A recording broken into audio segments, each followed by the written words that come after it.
So today is a great example of I don't really feel like doing a podcast episode today, but I need to. So I'm going to show up anyways. I'd rather be sitting on the couch or working on something else because this gets exhausting after a while and I just don't feel like doing it. I can't tell you how many times in my life, in recovery, in life, but recovery especially, I don't feel like doing the things I ought to be doing, but I do them anyways because I know the alternative. And it gets real dark real quick for me, but the alternative is sitting in my head and eventually thinking about using and drinking. It goes that fast and it might not happen right away, but the more I neglect my recovery program and the things I ought to be doing in recovery and in life, the faster I'm headed down the wrong path. So here I am. Today, we're going to do another episode on a speaker tape that I absolutely love from a guy named Earl, and it's called The Path to Freedom. This guy is one of my favorites. Again, if you don't, I'll send you the episode if you want. Just send me a message on Instagram at Recovering Out Loud Pod on Instagram and TikTok. I'm on YouTube as well, YouTube Shorts. Send me a message. I will send you the podcast, the tape, as these are tapes that have helped shape my recovery. They help me today. They help me get out of my head. And so I'm going to go through this one. I'm going to read the quotes that I love out of it, that I've taken out of the transcript, and I'm going to reflect on them and tell you what they mean to me and why they're important. Welcome back or welcome to Recovering Out Loud podcast. My name is Anthony. I'm an alcoholic and an addict.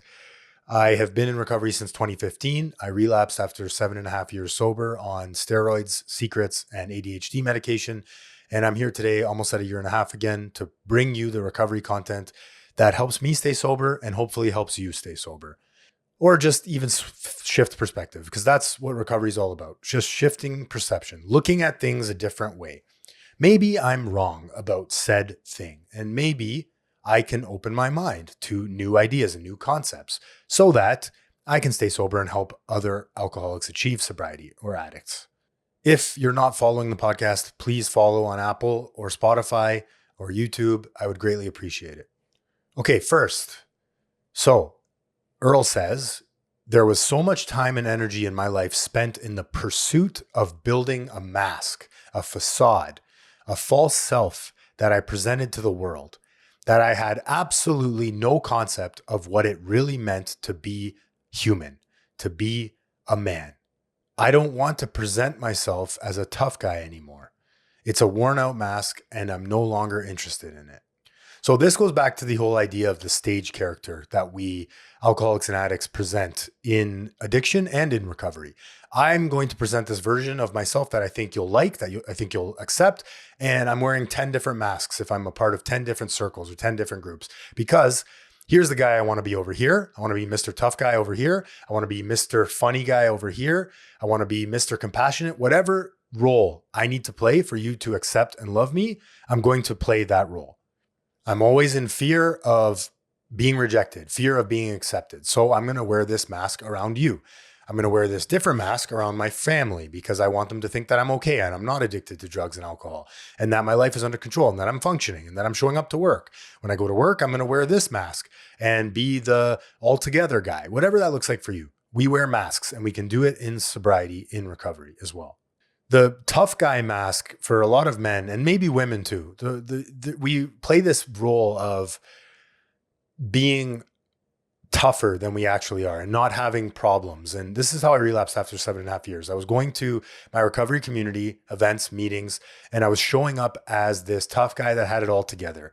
I didn't have problems. I didn't have unmanageabilities. And I certainly wasn't going to tell you about them because I've got it under control, guys. And so I'm leading this double life. I am trying to do things on my own. I am not relying on my community. I've got it. I've got this under control. Ego has taken over because my ego doesn't want me to be vulnerable, doesn't want me to be seen in a vulnerable light, in a weak. I think it's weak to be vulnerable. That's my default. And so when I come into recovery, I have to rewire that old thought, that old behavior, that old pattern of, you know what? People actually like you more when you show up as your authentic self, when you tell the truth, when you get honest with them, because they can relate to you more. And you're actually helping them and helping yourself by being yourself, being honest, being authentic, sharing about what's bothering you and how you're getting through it, asking for help. I share about specifics in my recovery and on this podcast and in my life because there's someone out there that needs to know how to recover from relapse after long-term sobriety, or somebody that needs to know if steroids are a good option or if ADHD medication is a good option for them. This is my experience. I'm not going to tell you not to do it or that it is bad or good or anything. I'm simply going to share my experience, continue to show up and share my experience with the hopes that it helps one person. And all that suffering is not for naught. I went through all of that for a reason. It was a terrible experience and I don't wish it upon anybody, but now I have a gift to offer other people that are struggling with it. Share your truth, get open and honest. Somebody needs to hear your story, your experience. You might be the only lighthouse that person sees in recovery. Next, he says, who you get introduced to when you're in here is you. In here as in recovery, in the space, meetings, whatever your thing is. Not who you think you got to be, the mask. You get to find out what being a man is, being a person is, being a human is. He says man because he's a man. So one more time, who you got introduced to when you're in here is you. Not who you think you got to be, the mask. You get to find out what being a man is. Recovery allows me to strip back the layers of the onion, to really get to the bottom level, the deeper level of who I am, why I do the things that I do, why I have certain resentments or certain patterns or behaviors that I exude, that I do. Recovery has taught me that who I am and has given me the ability to love that version of myself, the true version of myself. I think a lot. I'm an overthinker. I'm an overplanner. I am a future tripper. I'm somebody that is constantly in fear of what is coming, the unknown. And so recovery has taught me, spirituality has taught me to be okay with that, to accept and love that truth about myself because it's not going anywhere. I'm not going to change it. It's going to get quieter, but it's who I am inherently. I plan for the future. I take precautions. I am afraid. Fear is something that we outgrow. It's not something that just disappears. It's something that I build courage around and push through. My nature. So next he says, my nature. I am not a violent man. That's not the first card that I go to. I'm a frightened man. And as a result, I have been very violent in my life. So this goes back to that last podcast where I talked about Bob talking about not being a liar. We are not inherently bad people. We do these things out of fear. Fear runs my life if unchecked. In addiction, it runs my life 24/7 because I don't have a recovery program to fall back on, to lean into, to use. Fear will run my life if I let it. We are not violent people. We are not bad people. We are not bad parents. We are being run on fear. And addiction loves fear. It's fear's best friend. Next, he says, apparently your commitment to nonviolence is contingent upon what somebody else does or doesn't do. If you're going to make a commitment to a way of life, it's going to have to be a commitment that you decide that's how you're going to be. It's not contingent upon what other people do or don't do. Oh, this is a good one. I love this. The idea that I can be who I'm meant to be, who I want to be, without relying on other people's reception or beliefs or judgment. If I'm going to decide to be this way, I'm going to commit to a way of life. It's not contingent on outside circumstances anymore. It's not contingent on what other people think of me or how I'll be perceived or that person's comment on social media about me. My self-worth cannot be contingent on external factors, experiences, comments, sayings, beliefs from others. I have to be okay within, in my own skin. I have to find who I am in recovery and love that version of myself. Then he says, how many guys go to sleep in prison at night? They really wish they hadn't done that, really didn't want to do that, but didn't have an alternative, didn't have an option that was available to them. This is so important. Let's reflect on this for a moment. I want you to think about all the people that are in prison as a result of their drug use or alcohol use, as a result of their addiction. They made some bad choices, or anybody in prison, anyone that's gotten in trouble before. Maybe you've gone to prison. Think about how many people did not get the chance we got to recover, to find recovery, to find a program of people, whether it's a treatment center or detox or a 12-step community or smart recovery. A lot of people don't get this chance. I was in a treatment center in Utah one time, and I remember one of the people in there was saying, it's not fair that I'm in here. It's not fair that I have this addiction thing. It's not fair. Life's not fair that I've got in trouble with my parents and now I have to be here and I don't want to be here. Life's not fair. And I'll never forget this. One of the counselors looked around the room and said, guys, girls, people, if life was fair, we, because she was in recovery herself, would all be dead or in jail. I want you to think about that for a moment. How many people made a mistake that they wish they didn't do and they think about it every single night and now they're paying the consequence, the ultimate consequence, death, jail, and you're not one of them. Be grateful today. Be grateful that you haven't experienced this yet or that you're on the other side of it.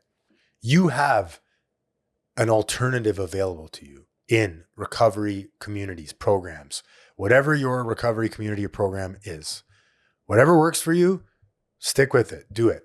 Good. If it's 12-step, great. If it's smart recovery, if it's Buddhist recovery practice, mindfulness practice, running, gym, those things didn't work for me.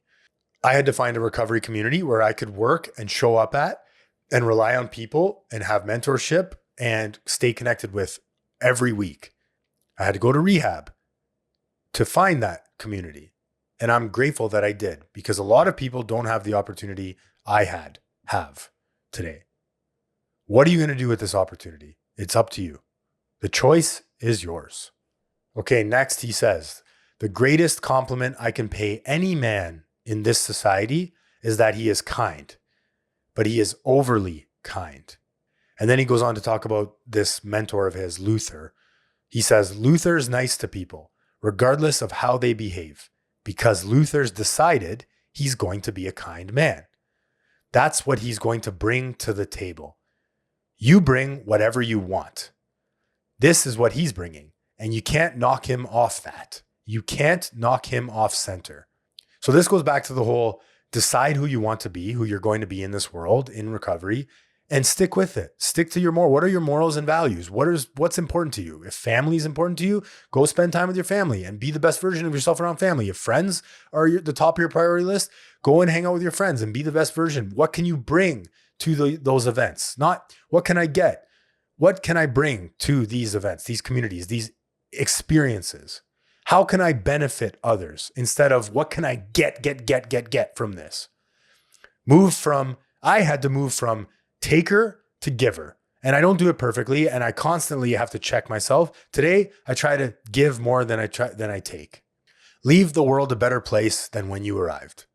Next thing he says, the greatest thing a samurai can do is sheath his sword, not draw it, not fight, but be the guy that's got such a sense of balance, such a sense of peace and centeredness about him that just being in the presence of that smooths things around him.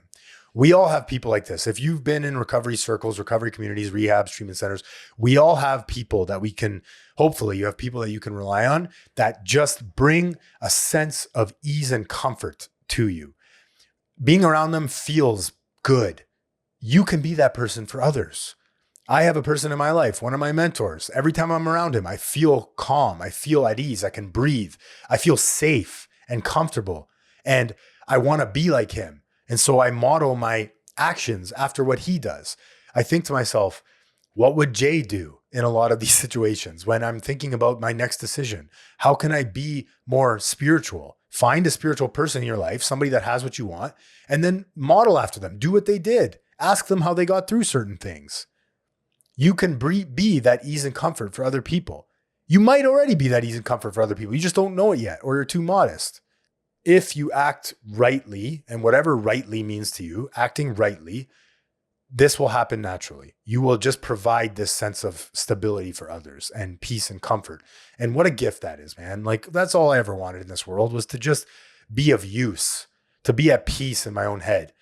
What a great gift. The greatest buzz in recovery, Earl often says this, the greatest buzz, greatest high to get in recovery is received through helping others. That is the greatest buzz we have here.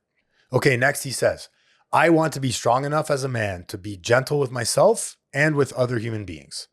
I want to bring kindness to the table. That thing that I see as being the most elusive thing in my society is a consistent and ongoing kindness.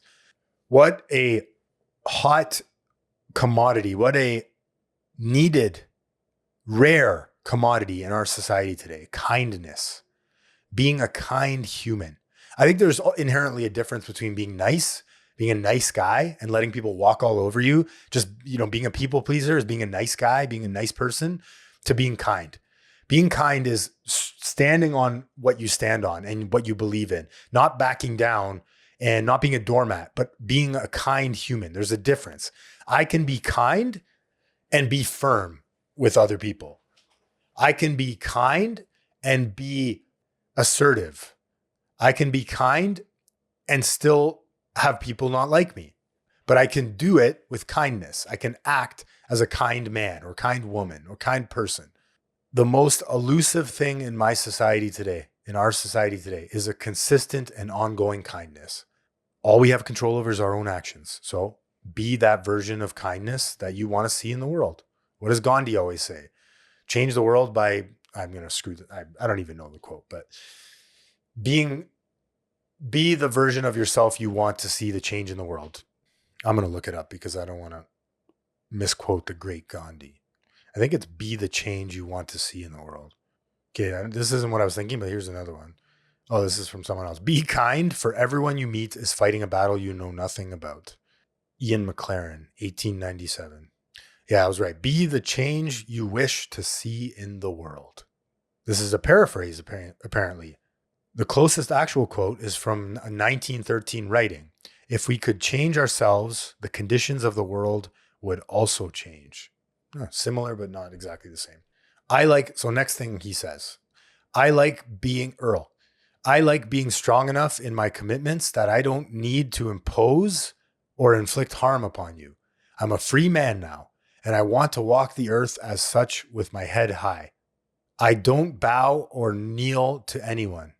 Bow or kowtow to anyone, but neither do I trespass in their lives. So yeah, we can be kind humans and still not be walked all over and be doormats.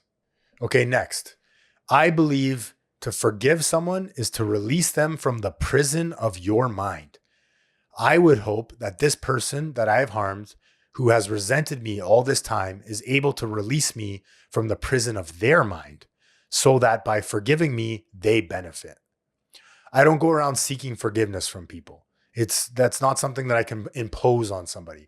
I can simply forgive and free myself from the prison of my own mind. If you have a resentment in your life, you will notice that it is something that resent is to relive, refeel, constantly coming up. It'll keep you locked in that prison of your mind. And it is deadly for us addicts, alcoholics. Forgive somebody. Forgive that person you're not willing to forgive. It is for you, not for them. This also reminds me of another quote or time I heard a talk from Sandy, another member of recovery, that says, fairness is a one-way street. Fairness is not something that I look to get from the world or people. I can simply dole out for fairness. I can be a fair person and not expect it in return. If I get taken for $5 or $10 here or there, I can let that person go. I don't have to dwell on it, but I can know that deep in my heart, I was fair. It was fair. I can't expect it in return because we know expectations are nothing but premeditated resentments under construction. If I expect from you, I'm going to be pissed off. If I expect from the world, I'm going to be pissed off and resentful. And I'm going to be stuck in my head over and over, replaying that anger, that fear, that hate until I drink. Okay, next he talks about progress, not perfection. So these are absolutes, and a lot of us have a tendency toward perfectionism. Do I want to be an honest man? Yes. Am I 100% totally an honest man? Without question, no. Progress, not perfection. I am not perfect. We are not saints.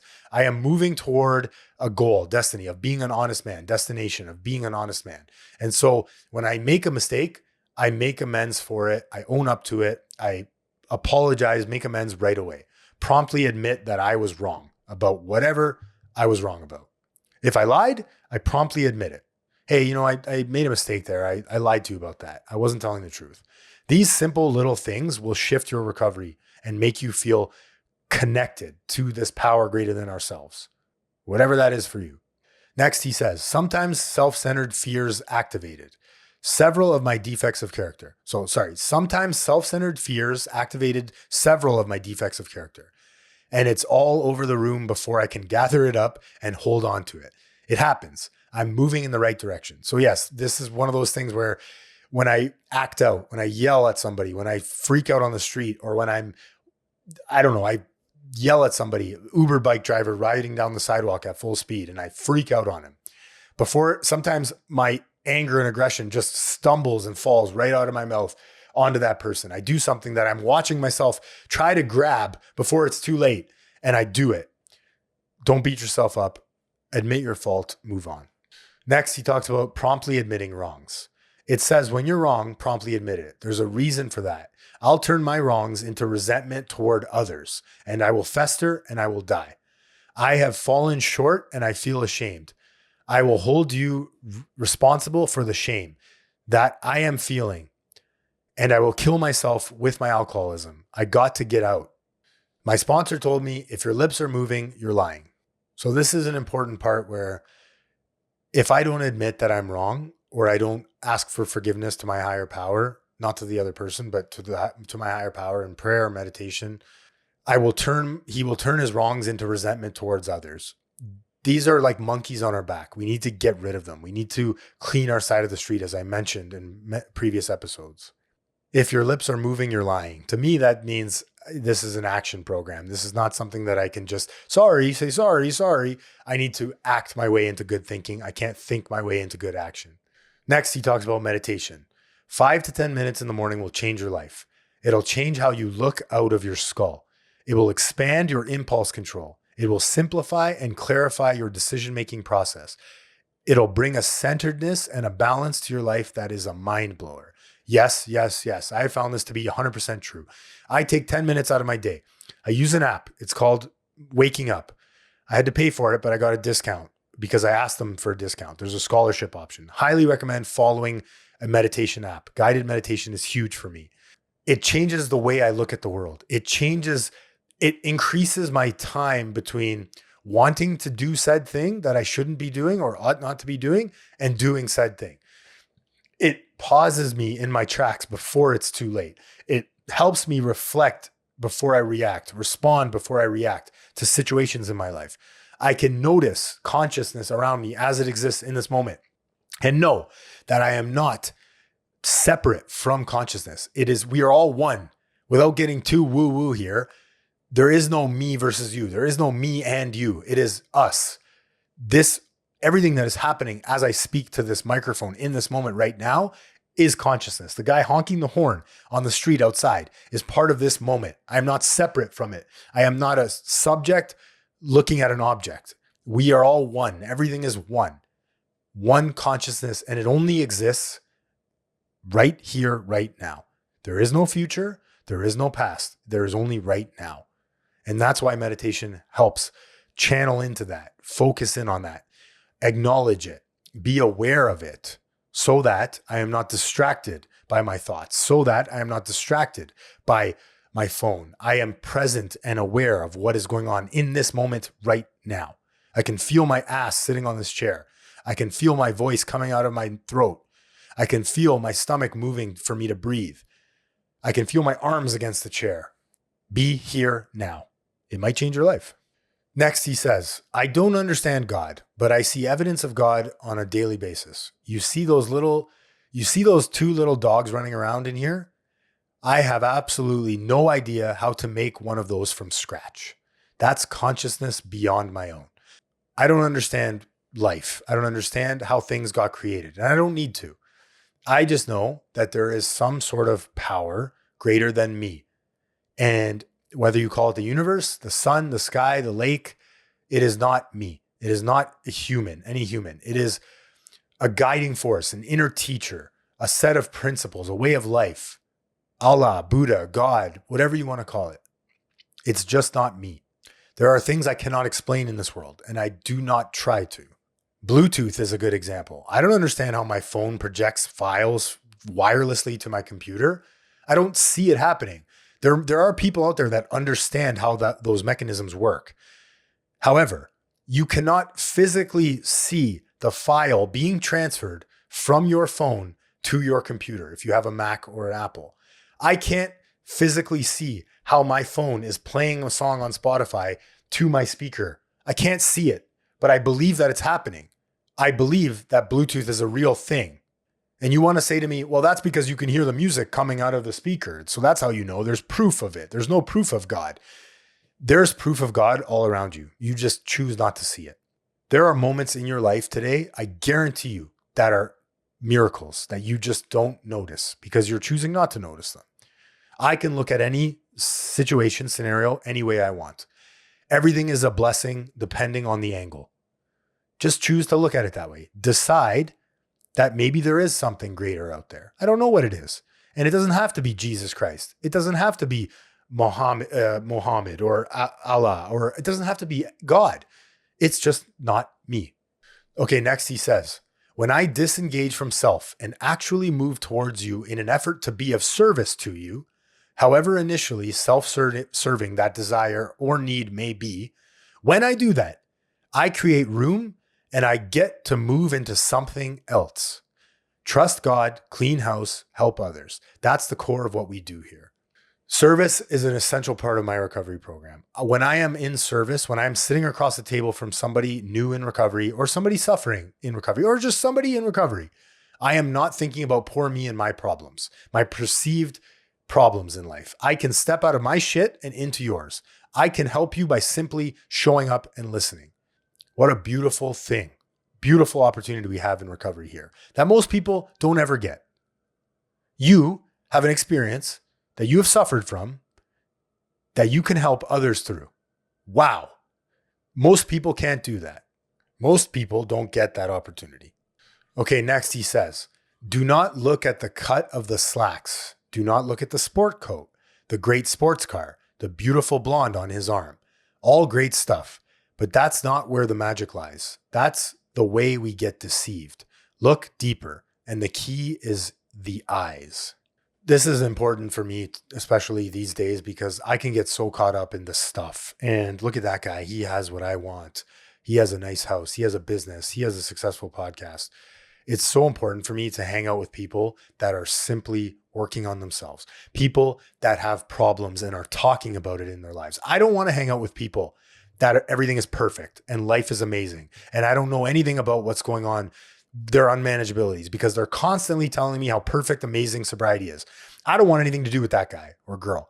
I want to hang out with the people that tell me about their problems and not just complain, how they get through it. Because that's real, man. That is real. That is somebody that's honest, authentic, working on themselves and open. It's the reason we connect with so many people. I only connect with the creators on Instagram and social media that talk honestly and openly. I don't want to hear about how amazing sobriety is all the time. Sure, that's helpful. For a lot of us, that's helpful to hear how beautiful it can be. And it can be beautiful. I want to hear about the trenches you've dug through in sobriety, the struggles you've been through. I want to hear about how you ripped off some old lady at the grocery store and then had to apologize for it, or stole from a cash register in recovery and didn't tell anybody about it for years and then made amends later and it was killing you. I want to hear about that shit, the real stuff. I want to hear about how you got through cancer diagnosis and how you got through your mom's death. That's the stuff I want to hear about. I don't want to hear about how pretty and beautiful and sunshine and rainbows your life is all the time. Get honest, get real, get authentic, and more people will flock to you, will trust you, and you will help them. I promise you. Next, he says, there will be many moments in your life where you will just, out of the sheer weight of the beauty of it, drop to your knees and weep like a child because you're so overwhelmed with the gift that's been given to you that you know you don't deserve, that you'll never be able to repay. And you got it from what the rest of the world sees as the dregs of humanity, addiction and alcoholism.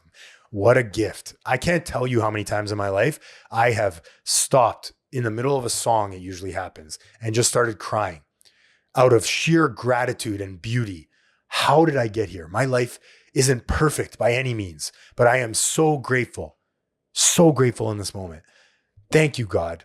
I was driving the other day and this happened to me where I did something. I had shown up to some business meeting and I was really proud of the presentation that I gave. I was driving to work to that thing and I was thinking to myself, man, a year and a half ago, I couldn't even sleep in my own bed because my wife kicked me out because I was using drugs and I couldn't stop. And I was tearing the place apart, literally and metaphorically. Today, I have the opportunity to build a business to help other recovering addicts and alcoholics who are still struggling and suffering. I don't deserve this. How did I get here? I shouldn't be here. Well, the truth is you do deserve it because you put in the work. So keep going. But don't ever forget how beautiful of a gift addiction recovery can be if you work a program. Clean house, trust God, help others. This thing that I once thought was the end of my life is now the greatest gift in my life, the greatest superpower I have. What a blessing. How lucky are we? Don't ever forget that. Okay, and we're going to end with this, the dying man. So his closing story from this talk, he's talking about being on the deathbed of an alcoholic. He looked me right in the eyes, this is 23 years ago, and said, "Why? I don't have a drinking problem." And it just sucked all the air out of the room because it hit me.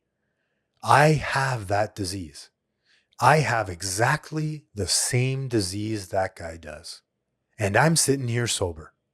And earlier today, I was complaining about having to drive down here. Shame on me.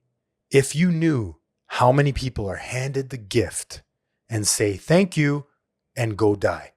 Not everybody will get this thing. Not everybody recovers from alcoholism and addiction. Not everybody will take action against their best judgment, their better thinking, one day at a time. Some people just won't accept it.